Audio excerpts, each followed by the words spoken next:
Part 1. You will hear a woman calling an animal park to inquire about a job.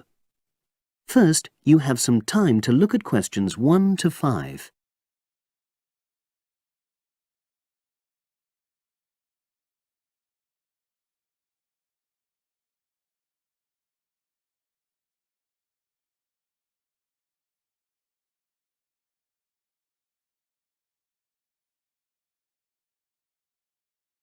Listen carefully and answer questions 1 to 5.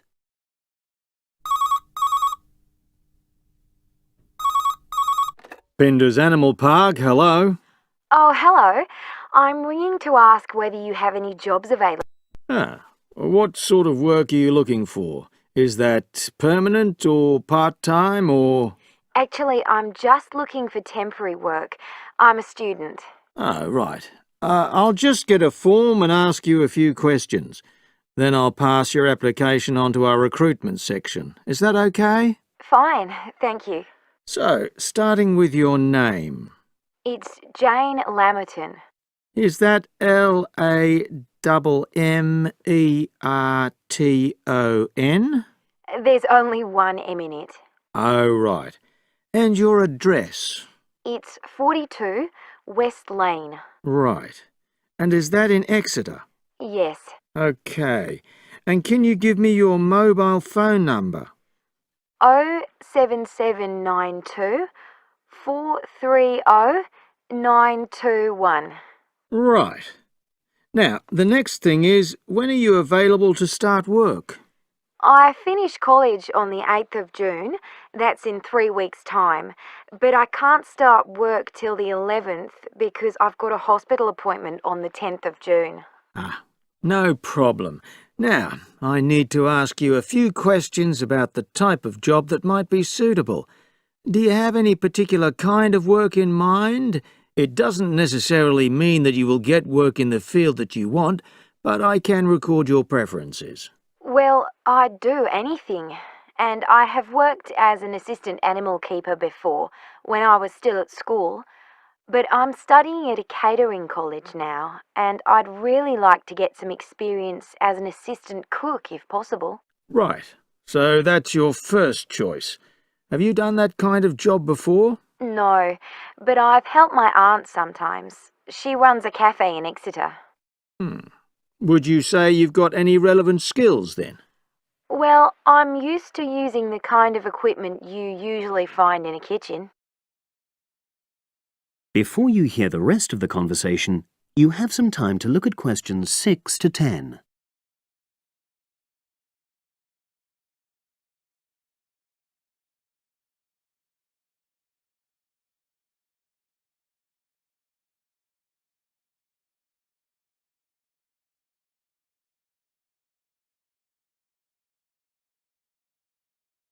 Now listen and answer questions 6 to 10.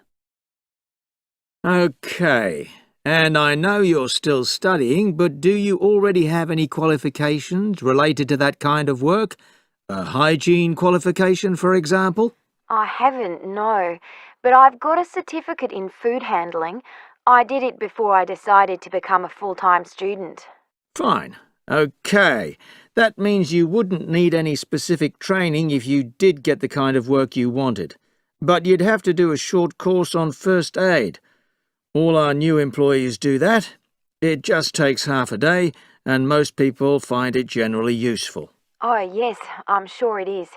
Well, that's about it, really. Just one last thing. Can you give me the name of someone who would give you a reference, like a previous employer or... Oh, yes, you can put Dr. Ruth Price. Okay. Is that one of your college lecturers? She's my college tutor. She's known me for over 2 years, and I'm sure she wouldn't mind. In fact, she's given me a reference before. Fine. We'd probably contact her by phone. Do you happen to know her number? I've got it on my phone, yes. It's 0208 685 114. That's a landline. Good. Well, as I say, I can't promise anything, but I'll pass your application on, and you should hear in a few days. Is there anything else? Just one thing. I suffer from a particular type of colour blindness, and sometimes employers have to make special arrangements for that. Okay, I'll make a note of that. It won't be good that you've made us aware of it. You can provide us with more details if you're offered a job. Okay, thanks very much. Bye. Bye. That is the end of part 1. You will now have half a minute to check your answers.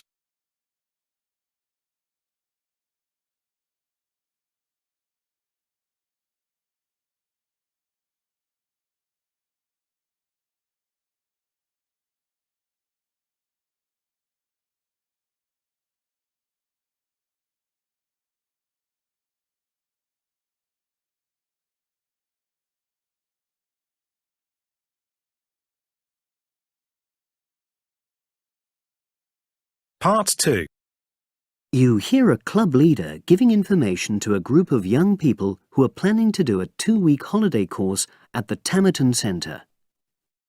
First, you have some time to look at questions 11 to 15.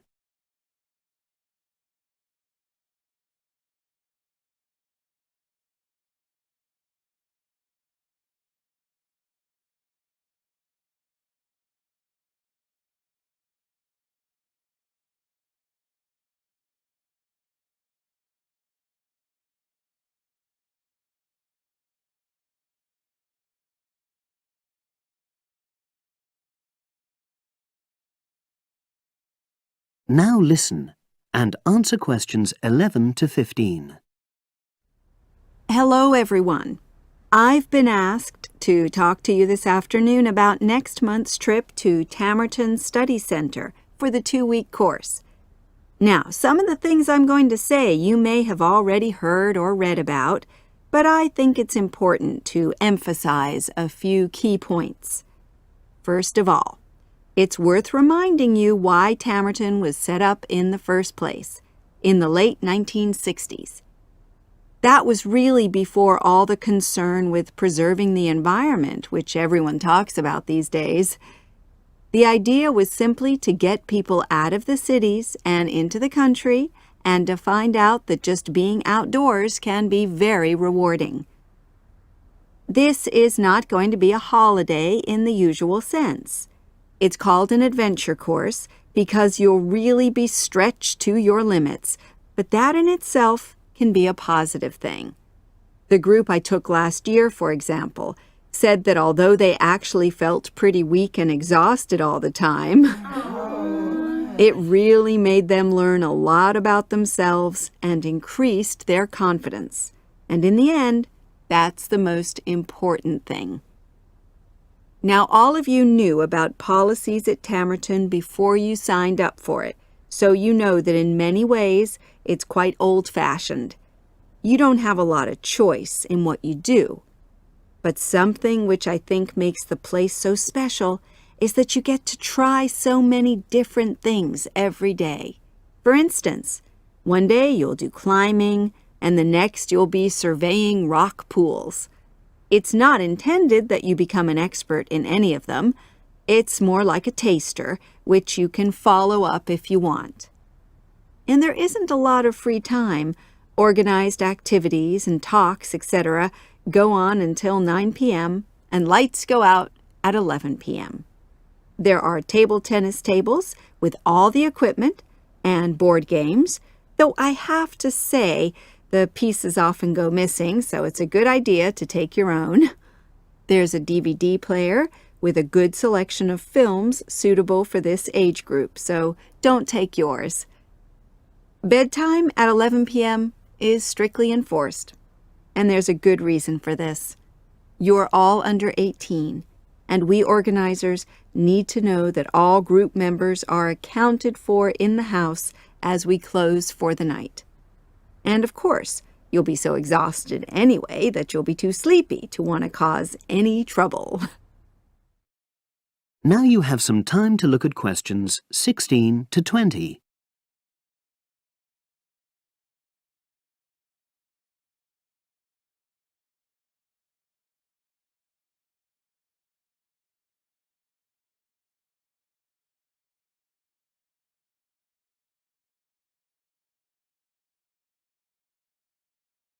Now listen and answer questions 16 to 20. Now, what should you pack? The information sheet tells you a lot about what clothing to bring. But what about other things? Well, Tamerton House has its own small shop, but anything there is several miles away, so you won't have many opportunities for buying supplies. So in this last part of my talk, I'm going to explain what objects you should take with you to the center, what you can take if you want, and also, very importantly, what you cannot take. Several of you came up to me before this talk and asked whether you can take things like kettles or hair dryers. The answer is there are plenty of these electrical appliances available in the center, and they are of the proper voltage and are checked regularly. Yours may not be, so the rules at Tamerton say you can't bring them into the center because it's considered a fire risk. Remember, it's a very old house. Now, another question was about cell phones. Although you definitely can't have them on during inside talks, you equally definitely need them when you're out on exercises. So they're a must, I'm afraid. Anybody who wishes to talk to me about borrowing a phone for the fortnight, please see me after this talk. Now, the weather's heating up at the moment, and you'll be outdoors a great deal. If you wear proper clothing, especially a hat, sun cream is optional. Also, they sell high-factor cream in the shop, so you don't have to take any of your own unless there's a special kind you use. Now, there's a special note about things like deodorants, which come in aerosol cans. I need to tell you that these are banned in the center because apparently they have the habit of setting off the fire alarms. If you want to take an aerosol can, you'll actually be at risk of being told to leave. And finally, people have been asking about whether they need to take towels. Well, the center does provide 1 towel per guest, which you're required to wash yourself. If you're happy with that, then don't bring another. If not, take one of your own. Just remember how much outdoor exercise you'll be doing and how dirty and wet you'll be getting. That is the end of part 2. You now have half a minute to check your answers.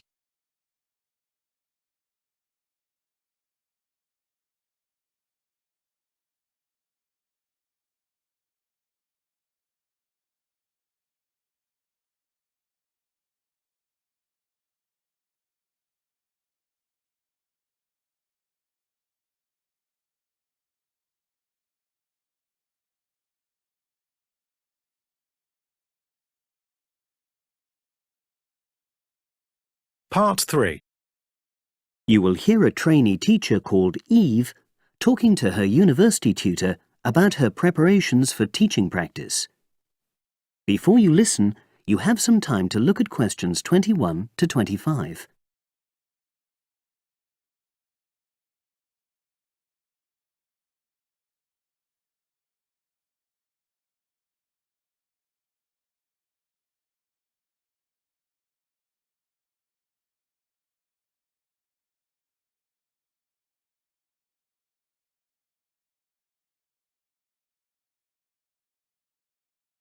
Now listen and answer questions 21 to 25. Hello, Eve. Come in and sit down. How's it going? Fine, thanks. I'm looking forward to my teaching practice next week. Good. Now, you've got 2 classes, haven't you? Year 3 and Year 6. Have you done your lesson plans? Well, I've decided to take the topic of renewable energy. I haven't done a lesson plan for Year 6 yet, but I thought I'd base their lesson on an example of very simple technology. So I've brought this diagram to show you. I got it from the internet. Let's see. A biogas plant. So this is equipment for producing fuel from organic waste? Yes.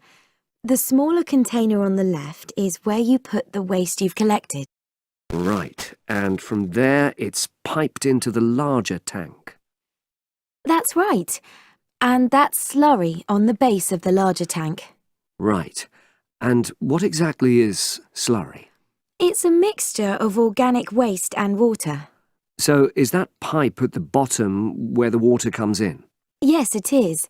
As the slurry mixture digests, it produces gas, and that rises to the top of the dome. Then, when it's needed, it can be piped off for use as fuel in homes or factories. It's very simple. I suppose there's some kind of safety valve to prevent pressure build-up? That's the overflow tank. That container on the right. As the slurry expands, some of it flows into that, and then once some of the gas has been piped off, the slurry level goes down again, and the overflow tank empties again. I see. Well, I think that's suitably simple for the age level it's for. I look forward to seeing the whole lesson plan. Thanks. And can I show you my ideas for the Year 3 lesson? Of course. Let's look. Before you listen to the rest of the conversation, you have some time to look at questions 26 to 30.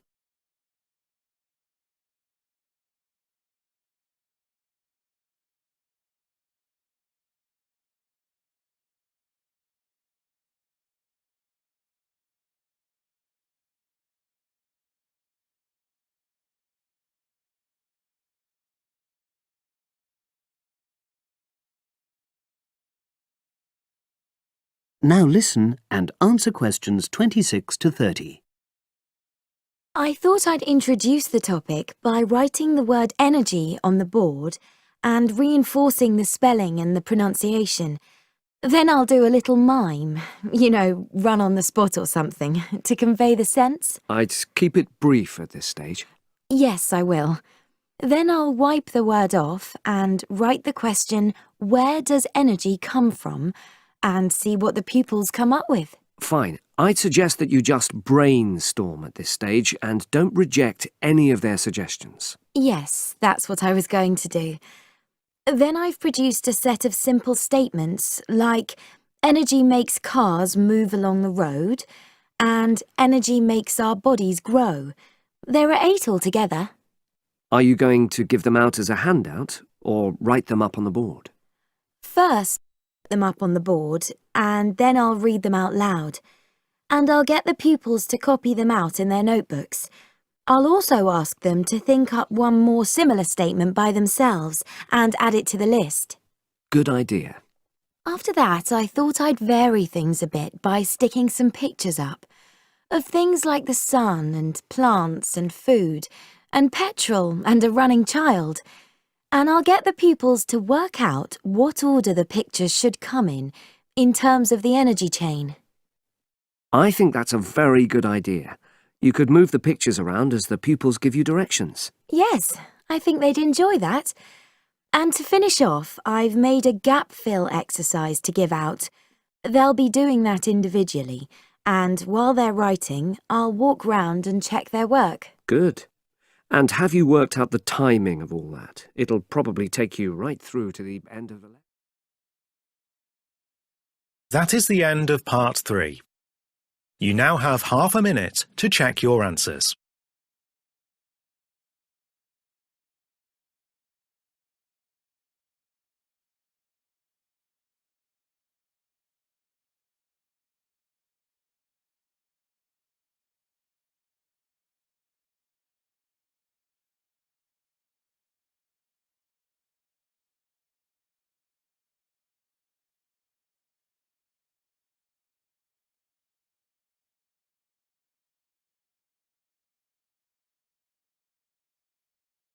Part 4. You will hear a woman giving a talk at a popular science convention. She is describing research into artificial gills designed to enable humans to breathe underwater. Now you have some time to look at questions 31 to 40.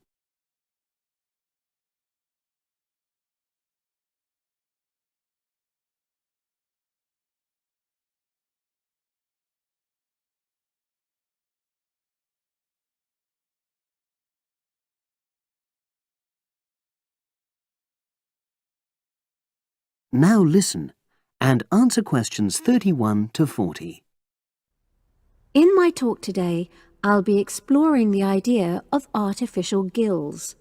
I'll start by introducing the concept, giving some background and so forth, and then I'll go on to explain the technological applications, including a short, very simple experiment I conducted.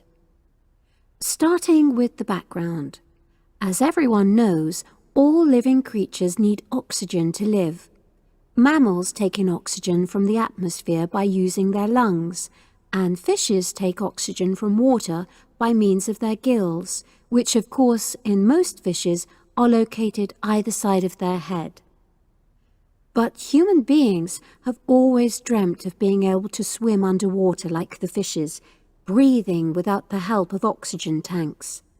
I don't know whether any of you have done any scuba diving, but it's a real pain having to use all that equipment. You need special training, and it's generally agreed that tanks are too heavy and big to enable most people to move and work comfortably underwater. So scientists are trying a different tack.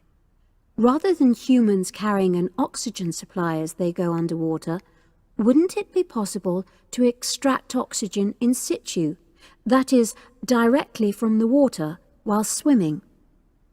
In the 1960s, the famous underwater explorer Jacques Cousteau, for example, predicted that one day surgery could be used to equip humans with gills. He believed our lungs could be bypassed and we would learn to live underwater just as naturally as we live on land. But of course, most of us would prefer not to go to such extremes. I've been looking at some fairly simple technologies developed to extract oxygen from water, ways to produce a simple, practical artificial gill, enabling humans to live and breathe in water without harm. Now, how scientists and inventors went about this was to look at the way different animals handled this. Fairly obviously, they looked at the way fishes breathe, but also how they move down and float up to the surface using inflatable sacs called swim bladders. Scientists also looked at animals without gills, which use bubbles of air underwater, notably beetles. These insects contrive to stay underwater for long periods by breathing from this bubble which they hold under their wing cases.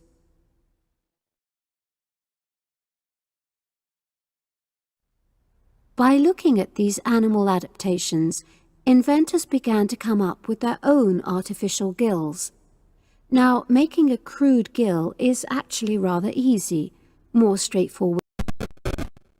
You take a watertight box, which is made of a material which is permeable to gas, that is, it allows it to pass through inwards and outwards. You then fill this with air, fix it to the diver's face, and go down underwater. But a crucial factor is that the diver has to keep the water moving so that water high in oxygen is always in contact with the gill, so he can't really stay still. And to maximize this contact, it's necessary for your gill to have a big surface area.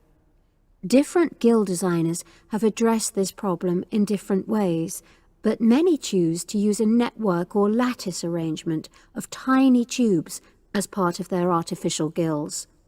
Then the diver is able to breathe in and out. Oxygen from the water passes through the outer walls of the gill, and carbon dioxide is expelled. In a nutshell, that's how the artificial gill works.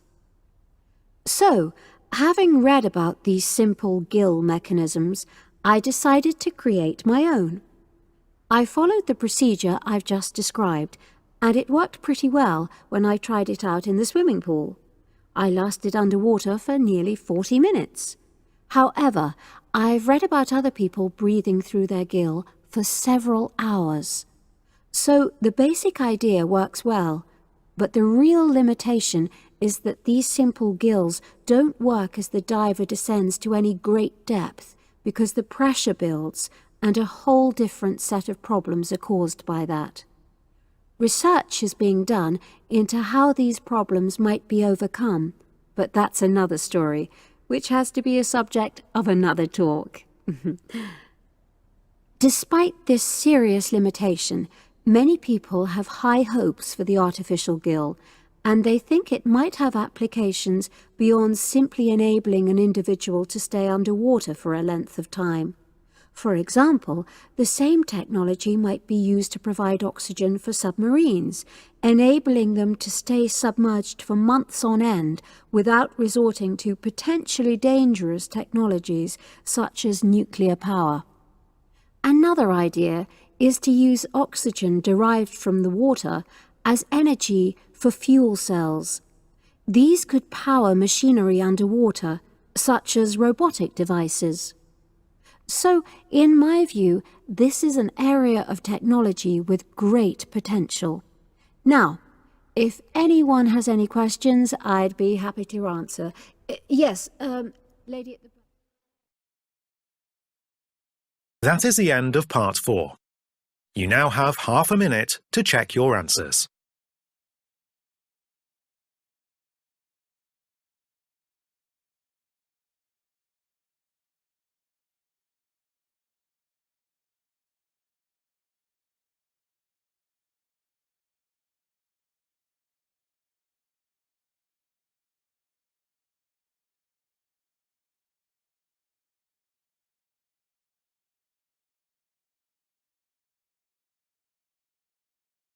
That is the end of the listening test. You now have 10 minutes to transfer your answers to the listening answer sheet.